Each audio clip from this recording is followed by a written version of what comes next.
आजच्या ब्लॉगचं विशेष म्हणजे केरला लग्न हे मध्ये या प्रकारचा ब्लॉग आहे मंडळी.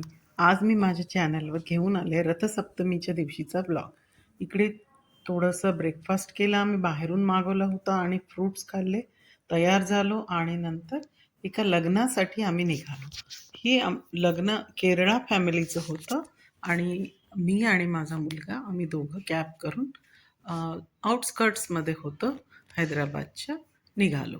खूप बदलाव झालेला आहे. आधी आम्ही त्याच एरियात राहायचो आणि सगळे 20 वर्षापूर्वीचे खूप सगळे लोक आम्हाला भेटली, जुने परिचित लोक, खूप साऱ्या फॅमिली फ्रेंड्स भेटल्या, स्टुडंट्स भेटले आणि माझ्या खूप साऱ्या जुन्या शाळेच्या मैत्रिणी पण भेटल्या आणि अशा प्रकारे आम्ही निघालो आणि आमच्या गप्पा चालल्या होत्या की खूप सगळं डेव्हलपमेंट बरंच झालं आहे हैदराबादमध्ये आणि काही ठिकाणी आणखीनही निसर्ग तसाच्या तसाच आहे किंवा ग्रीनरी आहे.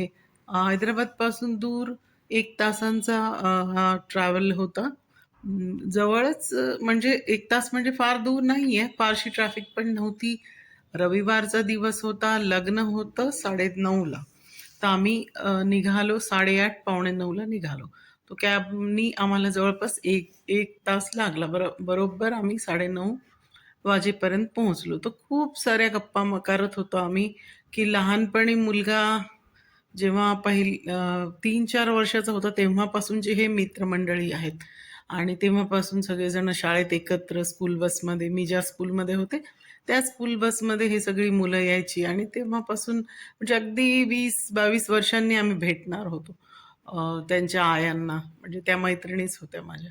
तर या प्रकारे आम्ही 1 तास पूर्ण मोठा लॉंग ड्राईव्ह सारखा गेलो आणि सन सिटीच्या साईडला होता फंक्शन हॉल.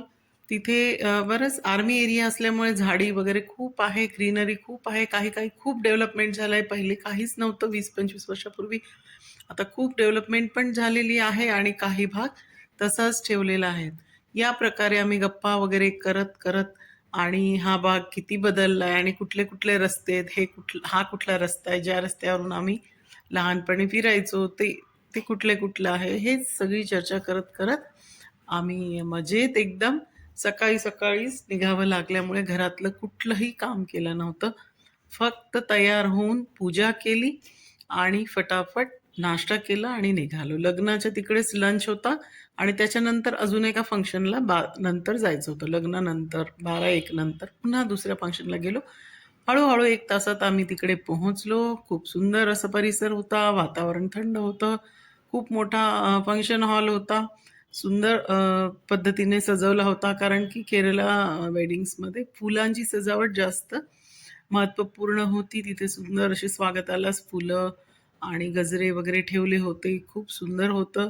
एकदम शांत वातावरण. बरीच लोकं आली होती, हैदराबादची होती. काही मित्रमैत्रिणी भेटले, काही जुन्या शाळेच्या कलीग्स भेटल्या, मुलं भेटली. मुलं खूप मोठी झाली पाहिली, छोटी-छोटी मुलं पाहिलेली. एकदम 20 वर्षांनी भेटलो, पण ओळखलं आणि एकमेकांना बोललो. तर काही लोकं हैदराबादची होती आणि काही त्यांचे रिलेटिव्ह, जास्त करून जे केरलावाले होते. तर जास्त त्यांची भाषा आपल्याला समजत पण नाही. पण सिंपल लग्न होतं, जास्त तामझाम नव्हता. खूपच सिंपल पद्धतीने. आपल्याकडच्या लग्नात किती गोंधळ असतो आणि किती गप्पा, हसणं. इथे इतके शांत लोकं होते. मला फार वेगळंच वाटलं हे लग्न. एकदम शांतपणे चाललं होतं. इव्हन सनईचे सूर पण नव्हते. मी विचार केला होता साऊथ इंडियन म्युझिक असेल, काहीच नव्हतं.